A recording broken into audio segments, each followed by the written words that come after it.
السلام علیکم ناظرین، میں محمد طلحہ عباسی ایک بار پھر سے حاضر ہو گیا ہوں آپ کی خدمت میں لے کر آپ کا اپنا پسندیدہ پروگرام جشن رمضان۔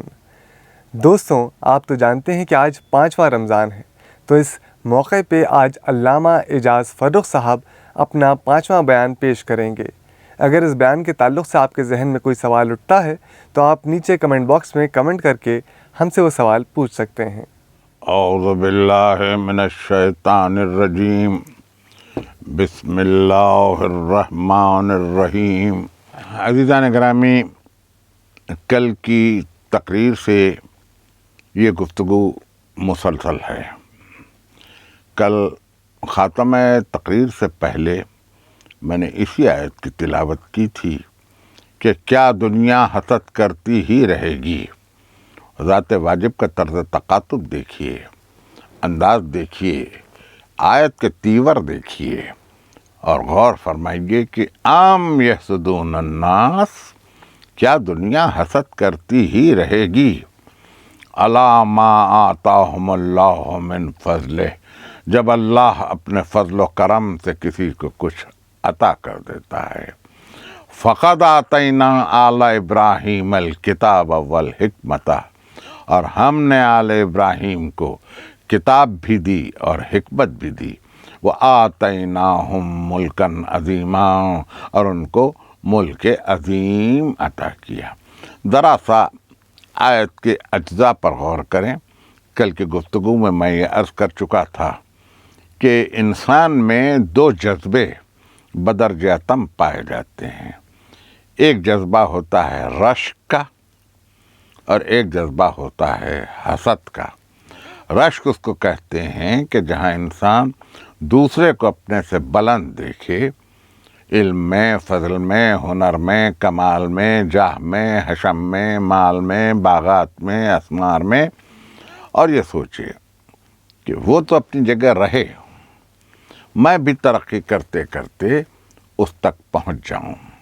اور حسد اس کو کہتے ہیں کہ جہاں اس کو یہ احساس ہو کہ اس کی صلاحیتیں اتنی اعلیٰ اور عرفہ نہیں ہیں کہ وہ اس مقام تک پہنچ سکے، تو جی یہ چاہتا ہے کہ اس کو کھینچ کر اپنی سطح پر لے آئے۔ اس کو کہتے ہیں حسد۔ حسد ایک بیماری ہے، حسد ایک مرض ہے۔ حسد کرنے والا ہمیشہ دکھ اور رنج میں مبتلا رہتا ہے۔ حسد ایک آگ ہے جو انسان کو اپنے اندر جلاتی رہتی ہے کہ وہ دوسرے کو کھینچ کر اپنی سطح پر لے آئے۔ حاسد کبھی صحت مند نہیں رہتا، ہاں، مگر محسوس کو کوئی فرق نہیں پڑتا کہ کوئی کتنی حسد اس سے کرتا ہے۔ فقد آتینا آل ابراہیم الکتاب والحکمۃ، اور ہم نے آل ابراہیم کو کتاب بھی دی اور حکمت بھی دی۔ دیکھیے، یہ دو لفظ الگ الگ ہیں، کتاب الگ ہے، حکمت الگ ہے۔ ذات واجب نے دونوں الفاظ کو الگ الگ استعمال، ہم نے کتاب دی ہے۔ کتاب، یہ لفظ کتاب کا آپ کے پاس ابتداء قرآن مجید ہی میں آ گیا۔ ذالک الکتاب، یہ وہ کتاب لا ریب فیہ، جس میں کوئی شک نہیں ہے۔ ہدی للمتقین، یہ متقین کی ہدایت کے لیے ہے۔ ایک رخ اس کا یہ بھی دیکھیے کہ یہ کافروں کی ہدایت کے لیے نہیں ہے،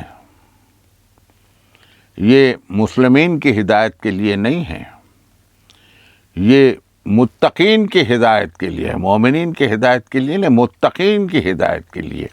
غالباً آپ نے توجہ فرمائی ہوگی، ورنہ جو حضرات مجھے آج دیکھ رہے ہیں ان کے لیے میں اپنے ہی اس ایک جملے کا اعادہ کر لوں کہ کل کی تقریر میں نے یہ عرض کیا تھا کہ مدارج کی ترقی، ایولیوشن آف ہیومینٹی کو اگر آپ غور کریں اور پھر اس کے بعد نظریہ قرآن کو دیکھیں تو یہ پتہ چلتا ہے کہ یہی گوشت پوست کی ایک مخلوق ہے جو آدمی ہے، تباہ کے بعد آدمی ہے، ابھی انسان نہیں ہے۔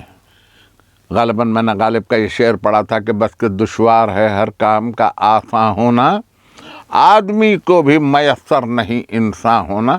بظاہر سب آدمی ہیں، لیکن آدمیوں میں آدمی اور ہے، انسان اور ہے۔ انسانیت سے بلند ہو جائے تو مسلم ہو جائے، مسلم سے بلند ہو جائے تو مومن کہلائے، مومن سے بلند ہو تو پھر متقی کہلائے۔ جب اس مقام تک پہنچ چکا تو اب اس کو ہدایت کی ضرورت کیا ہے؟ لیکن ذات واجب نے کہا ہدن للمتقین، یہ متقین کے لیے ہدایت ہے۔ وجہ صرف یہ ہے کہ آدمی کا بہکنا بہت آسان ہے، انسان کا بہکنا اس سے زیادہ قدر مشکل ہے۔ مسلم کے لیے راہیں کبھی کبھی اتنی الگ الگ ہو جاتی ہیں کہ اس راہ پہ جاؤں کہ ادھر جاؤں، اس موڑ سے موڑوں کہ میں آگے بڑھ جاؤں۔ اور مومن کے لیے اور مشکل ہے، یہ اور مشکل ہے، اس لیے کہ اس کے پاس ایک کیفیت یہ ہوتی ہے کہ عقل مومن اپنی راہ کو ترک نہیں کرتی، بلکہ آگے روشن میناروں کی طرف سے چلتی رہتی۔ یہ انوار رمضان کا یہ جو آپ پروگرام دیکھ رہے ہیں، اس میں کوشش فقط یہی ہے کہ باطن کا نور انسان کو کسی منزل تک پہنچا دے۔ انسان کے اندر بھی ایک نور ہے، وہ ہے مقام مومن بلند ہو تو متقی کی منزل تک آئے۔ تقوی، گزشتہ تقریب میں یہ عرض کر چکا کہ قدیم لغت میں تقوی کی یہ تعریف کی گئی ہے کہ جیسے کوئی تنومند گھوڑا ڈھلوان اور سنگلاخ زمینوں پر، پتھریلی زمینوں پر اترتے ہوئے اپنے سوار کو گرنے سے اور اپنے سموں کو زخمی ہونے سے بچانے کے لیے جس احتیاط سے قدم رکھتا ہے، اس کو تقوی کہا جاتا ہے۔ قرآن نے کس لفظ کو کہاں استعمال کیا؟ وہ قدیم لغت کا دور عربوں کا، اور آج کی تاریخ کو آپ دیکھ لیجئے، آج زمانے کی نیرنگیوں کو دیکھیے، دنیا کے رجھاؤ کو دیکھیے، ایجادات اثریہ کو دیکھیے، ترقی دنیا کو دیکھیے، یعنی ایک کنٹمپرائٹی آف نان کنٹمپراریس آپ کو اس عہد میں یوں مل جائے گی کہ مختلف دور کی چیزیں ایک ہی دور میں جمع ہو گئی ہیں۔ اسی زمین پر ریل گاڑی بھی ہے، بیل گاڑی بھی ہے، گھوڑا گاڑی بھی ہے، سر کو بلند کیجئے تو طیارہ بھی پرواز کر رہا ہے، آنے واحد میں خلاؤں کو چیر کے دوسرے سیاروں تک کا سفر ہو رہا ہے، انسان نے سیاروں پر کمندیں ڈال دی ہیں، ترقی کی راہیں کھلی ہیں، یعنی کئی زمانے کی چیزیں ایک زمانے میں جمع ہو گئی ہیں۔ اسی کو کہتے ہیں کنٹمپرریٹی آف نان کنٹمپراریس، یعنی کئی زمانوں کی چیزیں ایک ہی زمانے میں ایک دور میں آج۔ کچھ یہی حال انسان کی افکار کا بھی ہے، کچھ یہی حال انسان کی فکر کی ترقی کا بھی۔ کوئی اپنی فکر کو 200 سال پہلے لے کے چل رہا ہے، کوئی اپنی فکر کو 500 سال پہلے سے وابستہ کر رہا ہے، کوئی اپنی فکر کو اسی صدی میں لے کے چل رہا ہے، کوئی اپنی فکر کو آئندہ صدی کے لیے مختص کر۔ تو آپ کو حیران نہ کریں یہ افکار، دنیا نام ہی ہے اسی کا کہ جہاں مختلف زمانوں کی چیزیں ایک زمانے میں جمع ہو جاتی ہیں۔ کچھ یہی حال ہم یہ محسوس کرتے ہیں کہ انسانوں میں بھی ہے، لیکن ہدن للمتقین کے بعد بھی آپ تھوڑا سا آگے بڑھے تو پتہ چلے گا وہ لوگ جو غیب پر ایمان لائے ہیں، یؤمنون بالغیب، الذین یؤمنون بالغیب، جو غیب پر ایمان لائے۔ یہاں یہ وہ منزل ہے کہ جہاں تقریر کو ایک موڑ لے لینا چاہیے، اس لیے کہ تقریر آج 5ویں تقریر میں کر رہا ہوں آپ کے پاس، تو اب آپ کی فکر میری فکر کے ساتھ ہم آہنگ ہو رہی ہے۔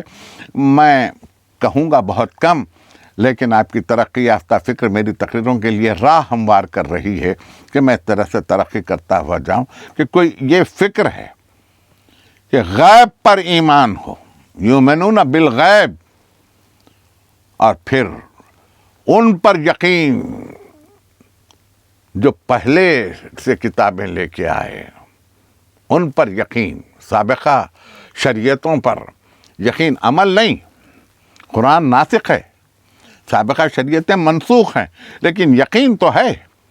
زبور پر یقین تو ہے، تورات پر یقین تو ہے، انجیل پر یقین تو ہے، اس لیے کہ ان کتب کا تذکرہ قرآن نے خود کیا۔ اور اس کے بعد جب قرآن مبین سامنے آئے، قرآن مبین علم ہے، قرآن شفاعت ہے، قرآن معجزہ ہے، ایک ایسا معجزہ ہے قرآن کہ آج 1400 برس گزر گئے. میں یہ عرض کرنا چاہتا ہوں کہ یہودی جو اسلام کے دشمن ہیں، یہ عربی زبان ہے ان کی، یہودی عربی زبان ہے.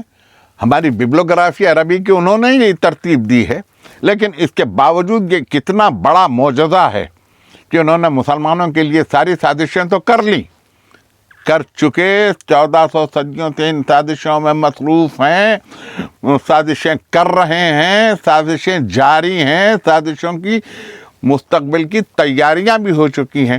لیکن یہ قرآن کریم کا سب سے بڑا معجزہ ہے کہ آج تک وہ قرآن میں ایک حرف کی تبدیلی نہیں کر سکے.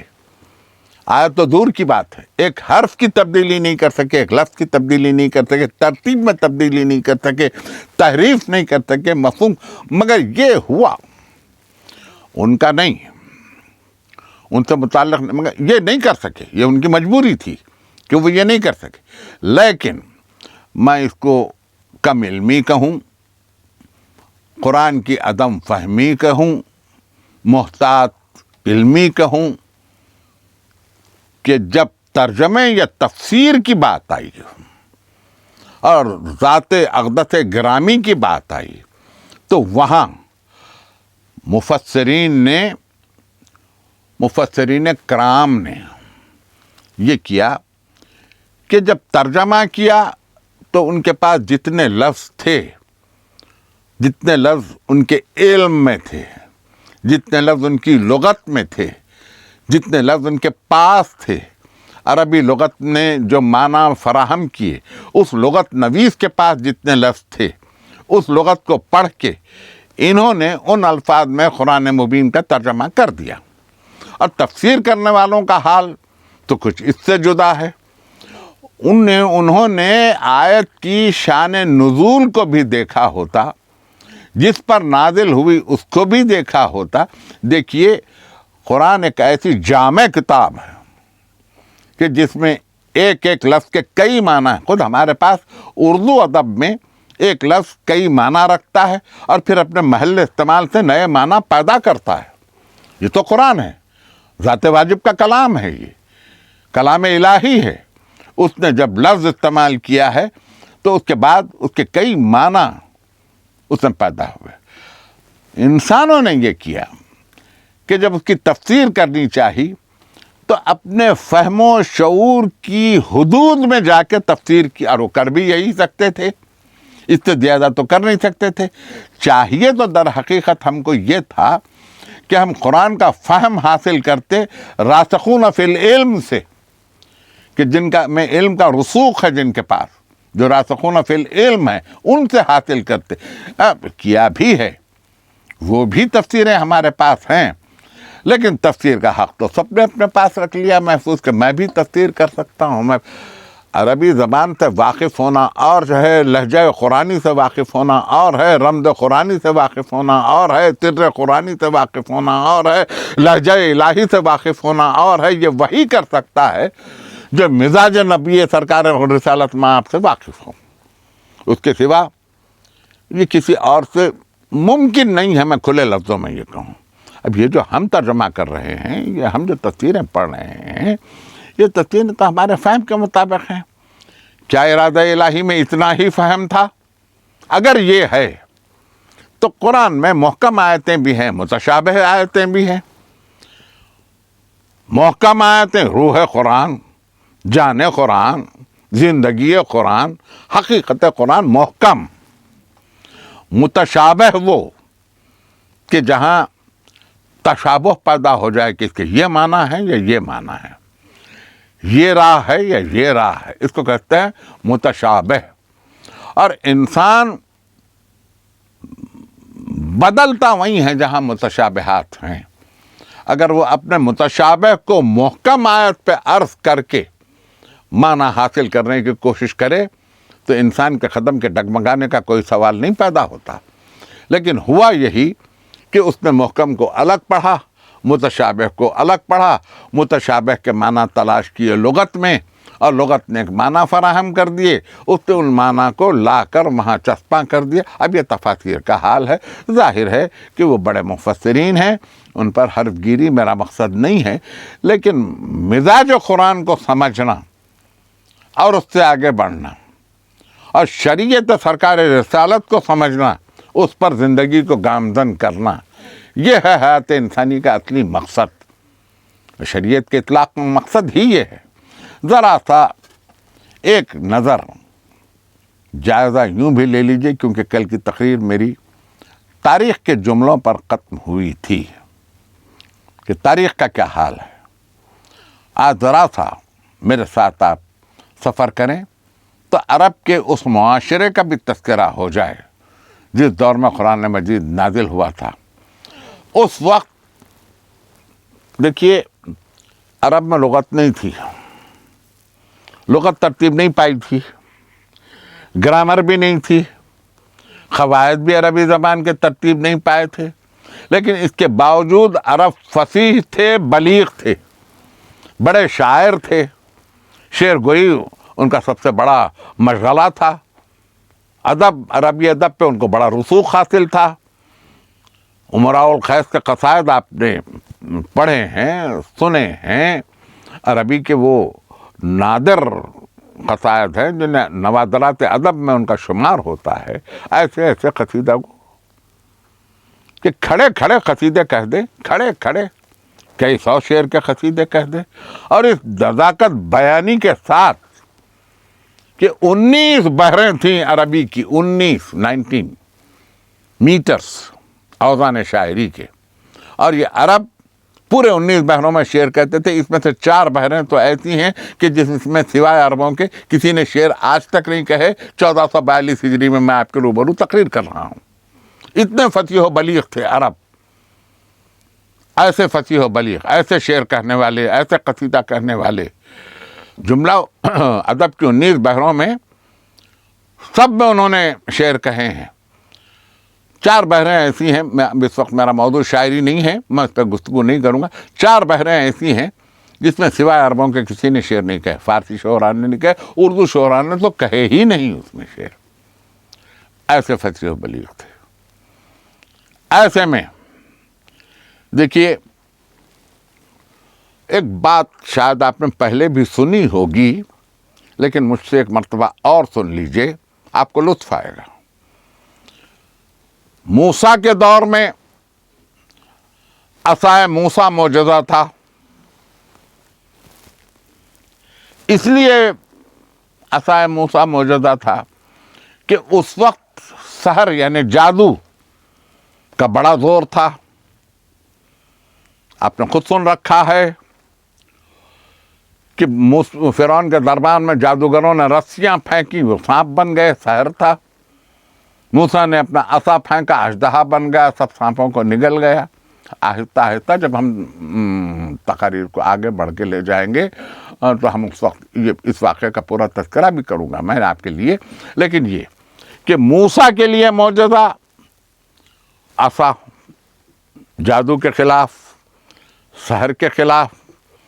عیسیٰ کا دور ایسا تھا کہ جو طبیبوں کا دور تھا، معالجین کا دور تھا، ان کے لیے معجزہ شفا۔ سرکار رسالت کے دور میں بلیغ زبان بولنے والوں کا شہرہ تھا، فصیح زبان بولنے والوں کا شہرہ تھا، شعراء کا شہرہ تھا، اہل زبان تھے۔ معجزہ فصاحت قرآن، بلاغت قرآن، یہ معجزہ ہے۔ اور اتنا بڑا معجزہ کہ جب عرب یہ کہنے لگے کہ یہ تو شاعری ہے، یہ تو شاعری ہے، تو ایک مرتبہ یہ کلام خدا نہیں ہے، یہ تو بندے کا کلام ہے، یہ شاعری ہے۔ تو 3 ہی تو آیتیں ہیں سورہ کوثر میں، اِنَّا أَعْطَيْنَاكَ الْكَوْثَرَ فَصَلِّ لِرَبِّكَ وَانْحَرْ إِنَّ شَانِئَكَ هُوَ الْأَبْتَرُ۔ 3 ہی تو آیتیں ہیں۔ یہ تینوں آیتیں، اچھا اس زمانے میں یہ بات تھی کہ جب کبھی کسی نے قصیدہ کہا ہو تو وہ لے جا کے کعبے کی دیوار پر آویزاں کر دیتا تھا۔ تو اس سلسلے میں 7 قصیدے بڑے مشہور ہیں، ان کو سبع معلقات کہا جاتا ہے کہ 7 قصیدے لٹکائے گئے. اور اس کے بعد میں جب سورہ کوثر کی یہ 3 آیتیں لگا دی گئیں اور یہ کہا گیا کہ اس کی 4تھی آیت جہاں خالی ہے وہ جگہ پر کر دی جائے، تو بڑے غور و خوض کے بعد، بڑی توجہات کے بعد، بڑی کوششوں کے بعد انہی فصیح عرب شعراء، بلیغ البیان، فصیح اللسان کو یہ کہہ کے مجبور ہونا پڑا ما ھذا کلام البشر، یہ انسان کا کلام نہیں ہے، یہ اعجاز قرآن ہے. اور قرآن نے تو خود کہا تمام جن و انس مل کے، یہ کل کا چیلنج نہیں ہے، قرآن چونکہ قیامت تک ہے بلکہ ابد تک ہے، اس وقت تک کا چیلنج ہے کہ تمام جن و انس مل کے ایک ایسی کتاب لائیں. تم نہیں لا سکتے، تم نہیں لا سکتے ایسی کتاب، یہ معذوری ہے. یہ تھا ماحول ادب کا، زبان کا اس وقت. لیکن جس دور میں قرآن نازل ہوا، جس دور میں اسلام کا آغاز ہوا، جس دور میں نبی نے دعوت ذولا شیرہ دی، جس دور میں کلمہ توحید کا اعلان ہوا کہ قولوا لا الہ الا اللہ تفلحوا، کہو نہیں ہے کوئی اللہ سوائے اللہ کے، فلاح پاؤ گے. تو اس وقت عرب کا معاشرہ کیا تھا؟ اس وقت حالت یہ تھی عرب کے معاشرے کی کہ عرب بات بات پر تلواریں کھینچ لینے والے، بات بات پر قبیلوں کو قتل کر دینے والے، برسوں تک کے اپنی دشمنیوں کو باقی رکھنے والے، اپنی بیٹیوں کو زندہ زمینوں میں دفن کر دینے والے، اونٹوں کی چھال چباتے ہوئے پھرنے والے، اونٹوں کی لید میں آلودہ پانی سے اپنی پیاس بجھانے والے، یہ تھے عرب. عرب تمدن یہ تھا. عرب اپنی تمدن پہ اتنا ناز نہ کریں، تمدن وہ تھا. اور ایسے میں آل ابراہیم کو کتاب بھی آئی، حکمت بھی دی گئی.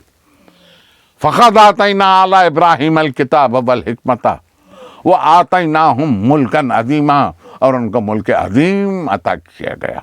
تو اب ذرا اس کو بھی دیکھیے، اور کل کی میری تقریر سے مسلسل بھی ہو جائیے کہ پوچھا متا وجبت لکن نبوہ، آپ پر نبوت کب واجب ہوئی؟ آپ نے فرمایا وہ آدم بین الماء والطین، آدم بھی مٹی اور پانی کی منزلوں میں تھے، میں نبی تھا. تو نبوت کو وہاں دیکھا جائے، نبوت کو یہاں نہ دیکھا جائے. ہوا یہی کہ جب توریت نظر سے گزری اور توریت میں انبیاء کے تعلق سے انگشت نمائیاں ہوئیں، ان کے گناہوں کی فہرستیں لکھی گئیں کہ انہوں نے یہ گناہ کیا، انہوں نے، تو یہ پڑھنے والا نبی کی عصمت کو نہ پہچان سکا کہ عصمت نبوت کیا ہوتی ہے، اس تک کہ رسائی نہ ہو سکی اس کی. نتیجہ یہ ہوا کہ جب انہوں نے توریت کو پڑھا اور اس کے بعد اپنے نبی کو دیکھا تو اس کے بعد انہوں نے یہ کہہ دیا کہ وہ بھی ہماری طرح سے بشر تھے. صرف ہیولہ دیکھ کے بشریت کا اطلاق کس حد تک کے روا ہے، یہ فیصلہ آپ کریں. کیا صورت، شکل، پیشانی، زلفیں، ابرو، آنکھیں، ناک، دہن، رخسار، گردن، سینہ، بازو، انگلیاں، کمر، خامت انسان دیکھ کر وہی خامت اگر دوسرے کی بھی ہو تو کیا 2 انسان برابر ہو جائیں گے؟ کیا نمرود اور فرعون ایک ہیں؟ نہیں. کیا فرعون اور موسیٰ ایک ہیں؟ کیا نمرود اور ابراہیم ایک ہیں؟ تو اس طرح سے اگر یہ ایک نہیں ہیں تو پھر آپ کیسے سرکار رسالت میں آپ کو دوسروں کے برابر کر رہے ہیں؟ وہ کیسے دوسروں کے برابر ہو سکتے ہیں؟ دراصل غلطی کچھ لفظ کی بھی ہے، کچھ معرفت کی بھی ہے، کچھ شعور کی بھی ہے، کچھ فہم کی بھی ہے. جب یہ کہا کہ نبی نور ہیں تو فوراً ذہن اس بات پر پہنچا کہ کیا ان کے بدن سے شعاعیں پھوٹتی تھیں؟ اپنی اپنی اولاد کو نور نظر کہنے والے، گہن لگنے والے سورج میں نور دیکھنے والے، رات کی چاندنی میں چاند میں نور تلاش کرنے والے، اپنے اپنے علم کے نور کو پرکھنے والے، سرکار رسالت میں نور نظر نہیں آیا. دراصل اس کی وجہ یہ ہے نور کے معنی ہی محدود تھے نگاہ میں. جب نور کے معنی محدود تھے تو اللہ نور السماوات والارض کا کیا ترجمہ کیا گیا؟ کیا ترجمہ ہوا؟ کیا رسائی ہوئی؟ کیا معرفت ہوئی؟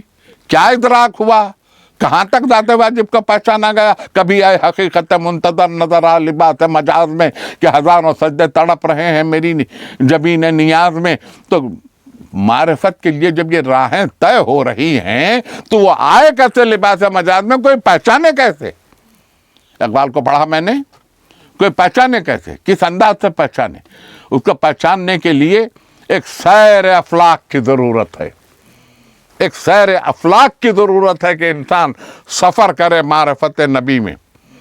آخری جملوں پہ میں آنا چاہتا ہوں، میرا وقت تقریر قریب الختم ہے. ابھی میری آپ کے ساتھ صحبتیں انشاءاللہ کچھ باقی ہیں، میں اس میں عرض کروں گا. دیکھیے قرب و بعد سے کوئی تعلق نہیں ہے. آخری جملے ہیں میری، یہ جملے میرے آخری ہیں کہ کون نبی سے کتنا قریب ہے بدن سے نہ دیکھیں. آپ بدن سے نہ دیکھیں، نفس سے دیکھیں کہ کس کا نفس کتنا قریب ہے. آپ بدن سے دیکھیں گے تو یوں آپ کو ایک بھیڑ نظر آئے گی جو نبی کے اطراف تھے. وہ لوگ بھی جو چبوترے پہ بیٹھتے تھے، اہل صفا کا صفا کہلاتے تھے، وہ بھی نبی کے قریب ہے، دکھائی دے رہے ہیں. اور وہ بھی نبی کے قریب دکھائی دے رہے ہیں کہ جو بہت بعد میں ایمان لے آئے. 8 ہجری میں، 9 ہجری میں ایمان لانے والے بھی، وہ بھی نبی کے قریب دکھائی دے رہے ہیں. وہ صابر نبی، وہ حامل وحی ربانی نبی، وہ رحمت للعالمین نبی، وہ اشرف المرسلین نبی، وہ خاتم النبیین حضور کی ذات بابرکت، وہ عبد الموید، وہ رسول المسدد، وہ مصطفی الامجد، وہ محمود الاحمد. وہ احمد وہ کبھی کسی کو دور نہیں کرتے. لیکن آپ بدن کے قرب کو دیکھ کے یہ نہ طے کریں کہ کون نبی کے قریب ہے اور کون نبی کے بعد. اور مقام نبوت میں عرض کروں، یہ مجھ سے کہاں ممکن ہے. لیکن جس حد تک کہ ہم عرض کر سکتے ہیں، جہاں تک زبان ساتھ دے سکتی ہے، وہ انشاءاللہ کل کی تقریر میں. آج کے حد تک بس اتنا ہی. اللہ آپ کو یہ رمضان مبارک کرے، آپ کے گھر میں فضیلتیں اسی طرح سے ترقی کرتی جائیں، انوار کی بارش ہو، آپ خوش رہیں، علم کی دولت سے مالا مال ہوں. شکریہ. خدا حافظ. تو دوستوں، آپ سماعت فرما رہے تھے علامہ اعجاز فروخ صاحب کے 5ویں بیان کو. امید کرتا ہوں کہ اس بیان سے آپ نے بہت کچھ سیکھا ہوگا اور زندگی کے اٹھنے والے کئی سوالوں کے جوابات آج آپ کو حاصل ہوئے ہوں گے. خیر، آج کے لیے اتنا ہی. خدا حافظ.